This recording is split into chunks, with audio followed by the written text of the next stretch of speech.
You're on CYInterview. I'm Christianic. Featured columnist Jay Belstein is with me today on CYInterview. We pay tribute to entertainment legend Alex Trebek of the popular game show Jeopardy!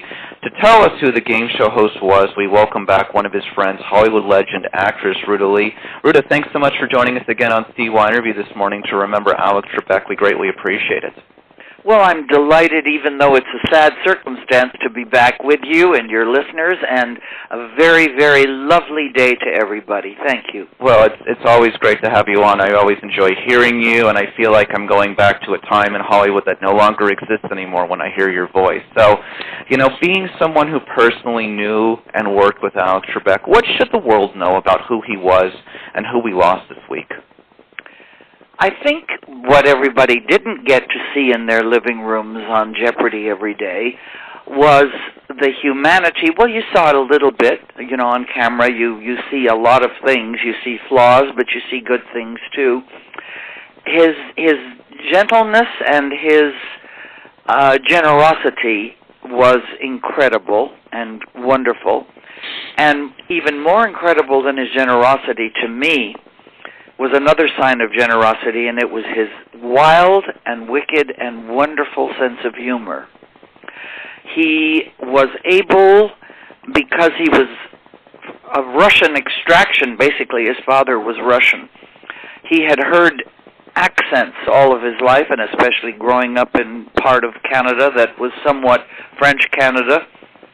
He picked up accents, and he could do every accent, and he used to do the East Indian accent so beautifully. So every story that he told, and he was a better raconteur rather than a joke teller, he could throw in accents of every nation, and it was just wonderful.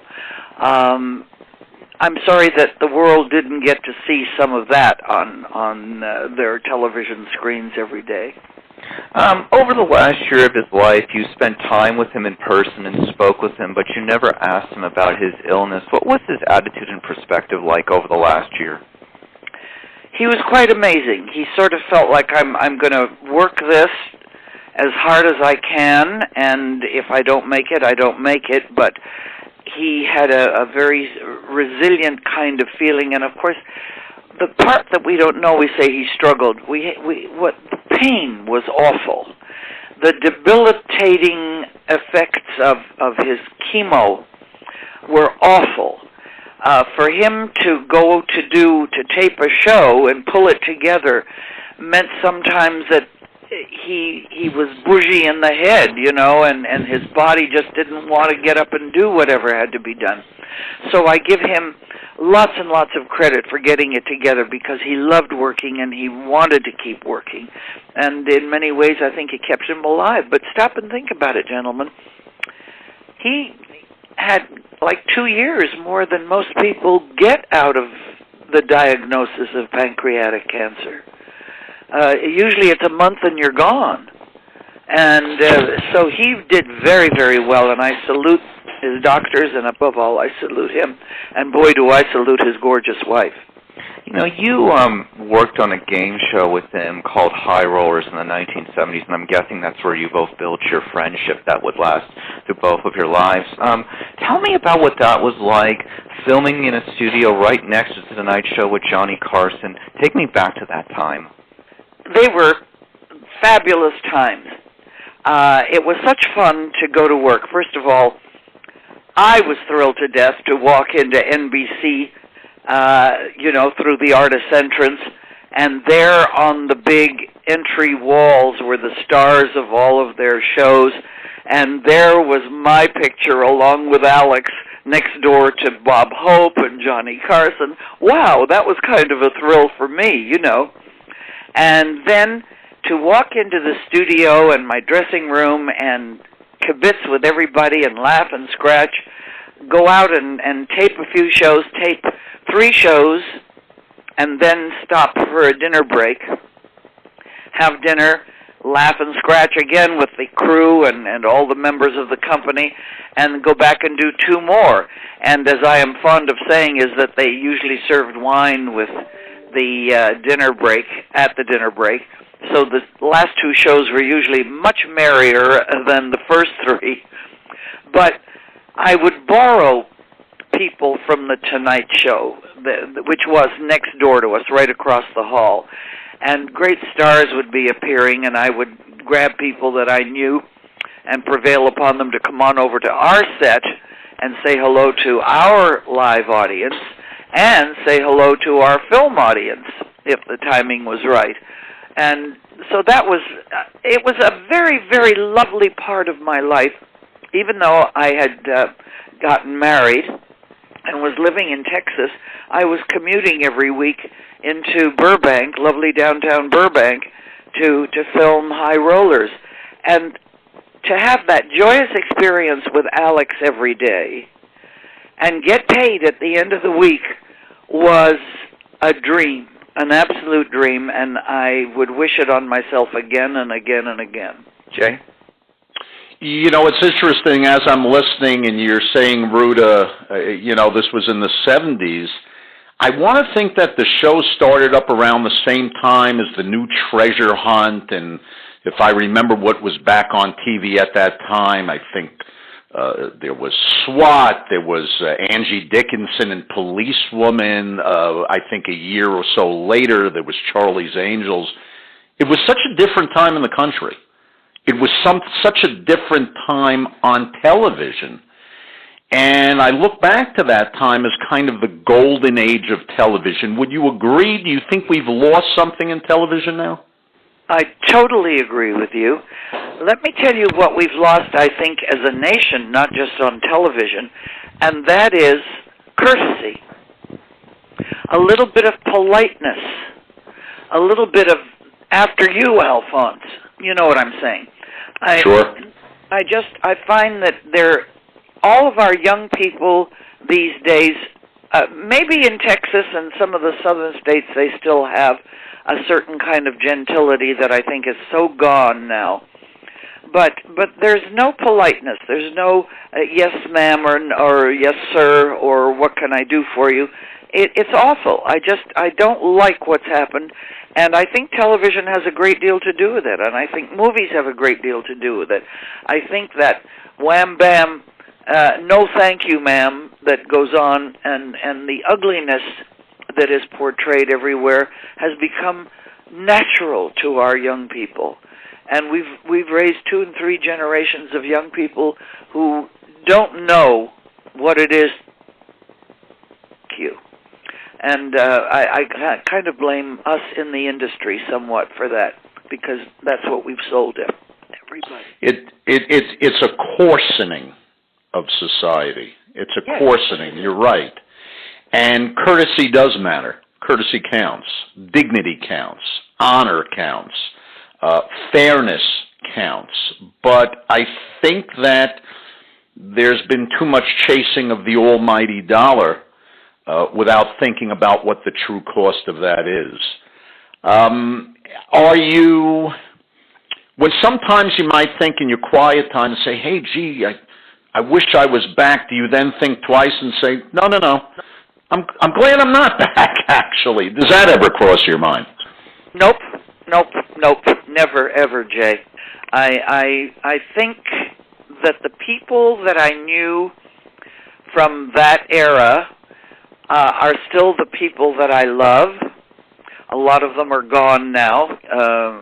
Whenever I'm asked to do a biography, my husband used to say, when I say biography, I mean the film shows, of everybody. Sure. My husband used to say, well, Ruta, you're the only one left alive that knew everybody. And in some ways that's true.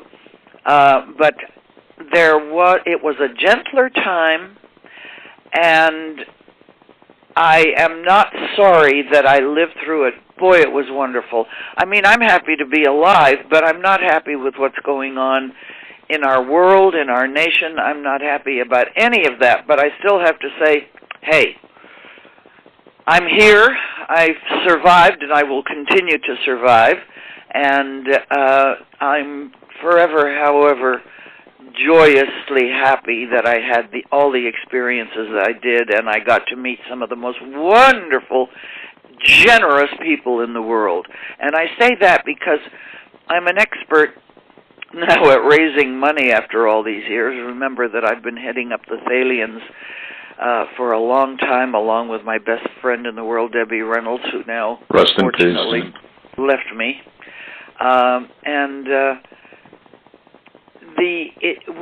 We Americans are really the most generous people on the face of the earth, and I just hope that we somehow learn to be a little more gentle with each other and not held. It's in driving, you see it, Jay. You know, there's no more slide into the line in front of me. It's okay. None of that seems to be the prevalent factor anymore. But I'm glad I had the good old days, and I now laugh. I mean, we all laugh about our parents said, back in my day, and our grandparents back in my day, and I'm saying the same thing. Back in my day, people were just a lot sweeter with each other. You know what? I have to agree with you, even though I remember reading a Roman philosopher from 2,000 years ago, who 2,000 years ago was lamenting about the good old days, and I'm like, what? You know, so it gave me cause for pause. Do you think, though, that people north of the border are good friends in Canada, and they are our good friends, no matter how perhaps leadership kind of addressed that good, great nation over the last 4 years? Do you think folks in Canada might be onto something that we're not? Yes, they have remembered what the British taught them to start with, and that was manners and how to live in society with manners. And yes, you're absolutely right. I am Canadian-born, as you may remember. I know, sure. And Alex, of course, was Canadian. Absolutely, that's why I brought it up. Yeah, one of the things that tied us together for 50 years. The Canadians are still much, much more reserved about expressing their anger. They're more reserved about expressing their joy as far as that goes. But in some ways, I find that very, very attractive. And I'm hoping that some of that will slosh over onto us. Again, I repeat, I think Americans are terribly generous. Not terribly, wonderfully generous. You know, whatever your story is, just get it out to Americans and they will help. But, oh, Lord, I just wish we could do it a little more politely. Yeah, I will say amen to that. And I'll also say today's a remarkable day for me. Nobody heard it, of course, because we weren't on the air yet. But there are a bunch of different memories I have going through life and remember where I was. But today, for our good listeners who wouldn't have had the opportunity to hear it, I am going to know where I was when Ruta Lee called me a smartass. So I am very appreciative of that. I mean it. That goes into my scrapbook. That's going to be a great story in the future. That is, I got called a smartass by Ruta Lee. That's amazing. But it is so good to have you back on, and I can't wait for the book. And that's just tremendous. And you were always, talk about a great raconteur. You are a great raconteur. Chris and I couldn't stop talking about when you spoke about going, I think he asked you about any stories in Vegas, and you went to this, I guess you were working on a show, and you were in this dinner, and I think you had kind of a simple dress, and everybody was in gowns, and there Frank Sinatra, Frank Sinatra walks in with Marilyn Monroe on his arm, and I think you were saying, was Elizabeth Taylor at your table? And, first all eyes were on Elizabeth Taylor, and then in comes, like light. I'm getting this feeling of an aura behind her and her golden hair, and then in walks Marilyn Monroe on Frank Sinatra's arm, and I'm like, who on earth could tell these stories? Ruta Lee. Well, it was the amazing thing was about this Marilyn Monroe. It's the one and only time I ever saw or met her. And, we always said she had this glow. You know who else had that glow? The Gabors had that kind of glow. Any one of the Gabor ladies, including Mama Gabor, Jolie, when she walked into a room, there was something, a magical aura that surrounded those ladies. And Marilyn had it in spades, and I said, I don't know whether it's the glittering dress she's wearing, the white fox wrap around her shoulders, but when she walked in, the room just went silent. You know, it was like the appearance of the Virgin Mary on a cloud. And she was just amazing, and she was so stunning that she took any light that Elizabeth Taylor had, and it just left Elizabeth Taylor. Ugh. But if you don't think that I felt like a schmuck sitting there in my little cotton dress, did I know that I was going to be going to an all-star event, you know, in a room in Vegas? We were shooting Sergeant's 3 at the time, and I brought a little cotton dress to wear out to dinner, to go to the Dairy Queen for dinner, you know what I mean? and all of a sudden, there I am at this fancy doo-doo event, and oh my Lord, it was amazing, just amazing. What was even more amazing was seeing Frank get up when Dean was performing, and Sammy getting up while the boys were singing, and it all carrying on. God, what a glorious time to live through. And that's part of the beauty of why I remember how wonderful the 60s, the 70s, even into the 80s, and then it started to get a little bit different.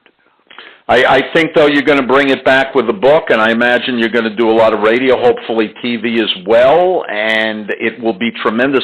When I had mentioned to my sister that we had the opportunity to interview you, when she was just blown away, and my sister is she's got her doctorate in education. She's a professor at Columbia University. She's a sophisticated woman in New York, and she was just like, Ruta Lee, I love Ruta Lee. And I'm like, yeah, she's coming out with a book and all. Yeah, she was so excited. It was unbelievable. Well, listen, when you next see your darling sister, tweak her on the butt. Pinch her on the butt and tell her it's from me, okay? I will. I don't know if I have that bravery, but I will definitely relate. Oh, my goodness. From me. There you go. The great Ruta Lee, and great must now precede your name. Chris? Well, when closing, Ruta, one question, of course, your upcoming book, Consider Your Ass Kissed. Alex Trebek wrote the foreword for your book. Can you tell me a little bit about that as our last question in closing? Well, he did his usual kind of thing, very gentle, loving,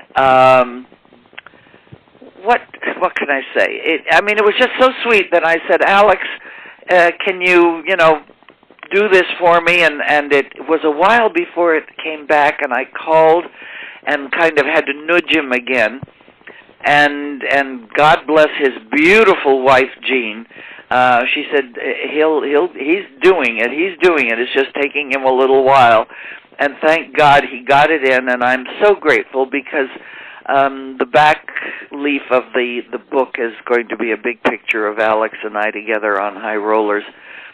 So I just sort of feel like it's his loving tribute to our friendship, which he comments on about how he's known me for all the years, so he's experienced some of the stories that I talk about in the book. So I'm so very happy. I sort of feel like an angel has blessed the book, even though it's a smart-ass title, isn't it?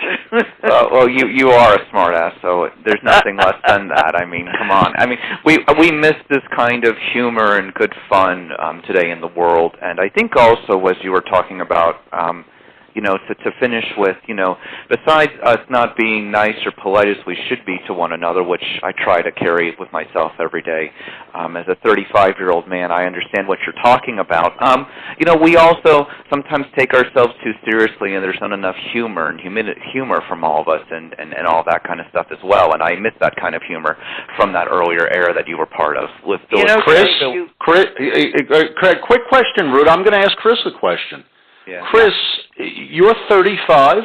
Yeah, very good. I know. I'm searching for the fountain of middle age, and you're 35. I don't know what that's all about. Go ahead, Ruta. I just missed the era, of people like Phyllis Diller and Joan Rivers after that, and people like that. Well, you see, you hit a button. In those days, they were irreverent about certain things. Well, a god and the flag was one thing, but everything else was up for humor, and there was no worry about political correctness. Yeah, no fool. Now, if that isn't the biggest pain in the ass, I don't know what is. How sad that we can't laugh at ourselves for being Litvaks or Polacks or blacks or Germans or whatever. Everybody was able to laugh at themselves and at other people, and nobody took offense. And now, oh my God, you have to be so careful. Isn't it awful, awful, awful to have to watch your language every day? God forbid you should offend somebody. Why are we easily offended? Absolutely. I think it's more important to be correct and to be politically correct, to be kind than to be fake. And you know what? I'm Jewish. There is a tremendous, tremendous history in the Borscht Belt and the Catskills in New York, as you know. I mean, you get together with a bunch of Jewish people, and all we're doing is making fun of ourselves. Not other people. We'd make fun of ourselves all day long. I mean, it's funny. Of course. We're not offended. It's crazy. Well, I'm glad we are of the same opinion, and I wish that more people were like that out in the world. And look, there are gorgeous young people growing up, like our darling Chris. Very good. Thank you. and you, Chris, can pass that along. You know, if those of us who are of the slightly later generations, or earlier generations, I guess I should say, can't teach as well as someone of the same ilk and the same generation. So it's going to be up to people like you to pass the word along that there's humor everywhere. Stop taking yourself so seriously, and appreciate the joys that come from different nationalities, different backgrounds, different systems. There's so much to laugh at and so much to take joy from. One quick comment, and then we'll wrap up. What I keep thinking about when you're talking about this is one of your fellow colleagues who was also around the Rat Pack, Diane Carroll, talked with me about this when her book came out more than a decade ago about how we used to make fun of all of us. All of us used to make fun of each other, and now we're just not comfortable with each other anymore, is what she told me at the time. And what she felt and what she wrote and what she portrayed. God, she was a lovely, lovely gal. And talk about people having problems. Boy, you think being Jewish was tough? Being black would be altogether tough. Absolutely. You know? She was a pioneer. We've grown. That's one of the good things that I can say about us as a nation. We certainly have discovered that God created all people, and we better respect each other. Yeah. Well said. So for Hollywood legend Ruta Lee, featured columnist Jay Bildstein, and CYInterview, I'm Christian Ruta. Hang on with us.